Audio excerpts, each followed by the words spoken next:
उसके पहले उनके ससुर जोर जोर से बोले, गुस्सा में था, कहा इनका दिमाग पूरा खराब हुआ है, पागल हो गई है।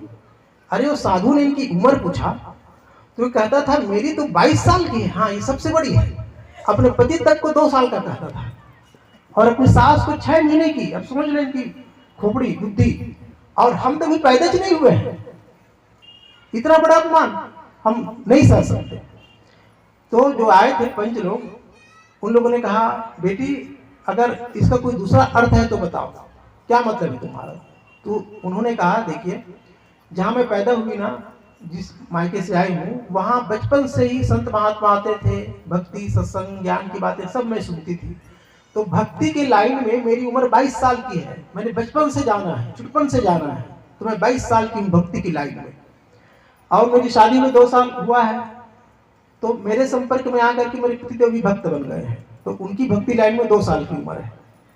और सासू माँ भी 6 महीने पहले मेरे मायके गई थी, तो मेरी माँ के संपर्क में आकर के वो भी भक्ति बन गई, तो उनकी भक्ति लाइन में उम्र 6 महीने की है। और रही बात ससुर के, वो तो पैदा ही नहीं हुए हैं, भक्ति क्या है, धर्म क्या है, सत्संग क्या है, कुछ पता ही नहीं।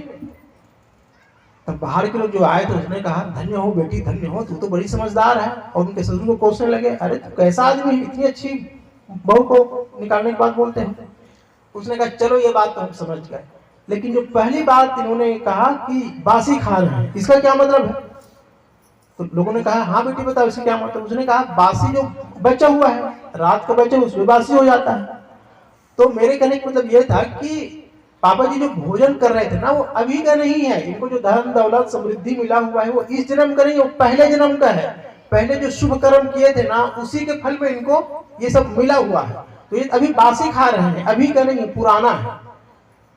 तब सेठ को धक्का लगा, बेटी तूने मेरी आंखें खोल दी, मैं तो इतना आकंठ डूबा हुआ था धन दौलत में, लेकिन आपने मेरी आंखें खोल दी। और जो चाबी का गुच्छा रखा था ना, बहू के हाथ में थमा दिया और कहा कि आज से मैं भी भक्त बन गया, आज से मैं पैदा हो रहा हूं, और ये चाबी ले, जहां जिनको देना है, जितना लगाना है, धर्म को उपकार करना है कर, अब मैं घर से उपराम रहूंगा, बस 2 रोटी से मुझे मतलब।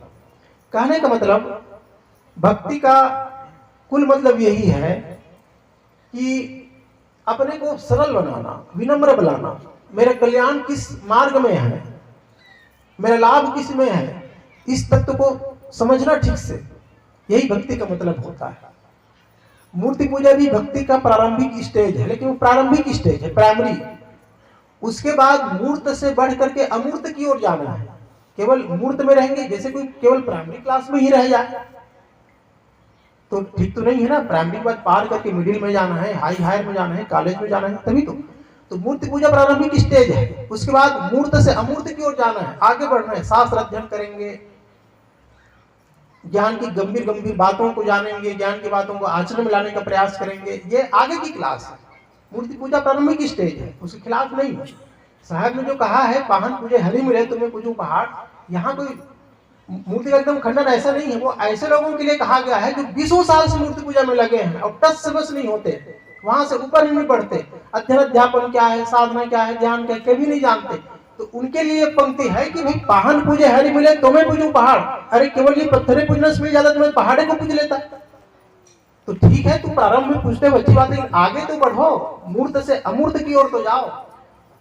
इस भाव के लिए साहब ने कहा है, क्योंकि संतों की जो वाणी होती है ना, वो जिंदों के लिए होता है।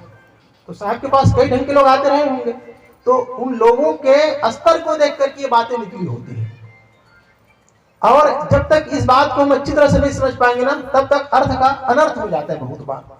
तो हमें मूर्त से अमूर्त की ओर जाना है, ये साहब का संदेश है। भक्ति निसेनी मुक्ति की, संत चढ़े सब धार, जिन जिन मन आलस कियो बारंबार पछताए। भक्ति मुक्ति के निशानी है। संत लोग इस तत्व को समझते हैं तो दौड़ के चढ़ जाते हैं भक्ति करने के लिए। सेवा, प्रेम, सहायता, संत के पास बैठना, उनकी ज्ञानों को सुनना, इसके लिए वो जी जान से लग जाते हैं। संत चढ़े सब धाय, दौड़ के चढ़ जाते हैं भक्ति में। लेकिन जिन जिन मन आलस किया, अभी तो बहुत टाइम है, अभी तो हम जवान हैं, संसार को तरफ भोग लेते हैं, ऐसा करने वाला बारंबार उनको पछताना ही होता है। इसलिए भक्ति के मर्म को सबको समझने की आवश्यकता है। ये जो सत्संग हो रहा है, ये 40वां साल है और समिति वाले बहुत ही मेहनत से लगातार 40 साल तक ये कार्यक्रम को करा रहे हैं। बहुत बड़ी बात है।